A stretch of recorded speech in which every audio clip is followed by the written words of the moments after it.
जोंहा जुदि बुंनो थाङोब्ला जे जोङो दा 5 मासल'सो जादों 5 मासावनो जोङो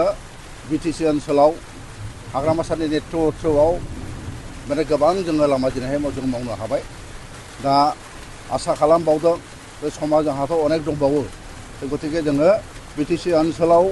थांनाय बिसायख'थिनि समाव जों जि खोथा बुंदों लामा बायदिसिना आसनि बेखौ जोङो मावफुंजोबनो हागोन UPPLआथ' बुंखागोन बिर'धियाथ' बुंखागोन आरो गावसोरनि खालामोनब्ला बै समाव जुदि सेंसन जानायमोनब्ला बे 5 बोसोराव मानोथो मावाखै बिसोरलाय मानो मावाखै बेफोर माने जोंखौ माने ब्लेम होनाय बिनि बादै जेबो नङा जोङो साखाफारा जानानै दङ बिटिसि ओनसोलाव जोंहा 15टा दङ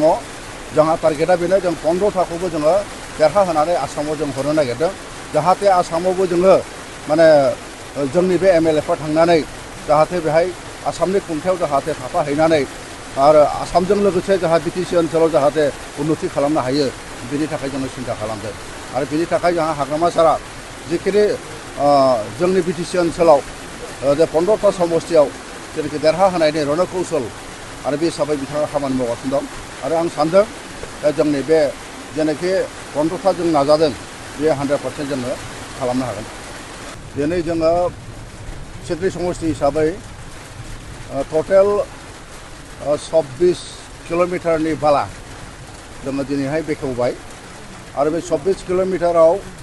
माने गासै माने रांनि बिबाङा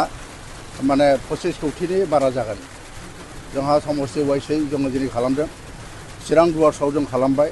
दा जोंनि सिमायाव फैबाय आरो 13 नम्बरावबो जों जे मोनसे खालामखांबाय आरो बे हिसाबैनो जोङो दिनैहाय जोंनि सिडनी समस्तियाव माने जोंनि प्रधान मन्त्रि सड़क योजनाखौ जोङो खालामनो हाबाय आरो जोंहा गोबां जोंहा आसनि हाबनानै दङ माने गुडविल दङ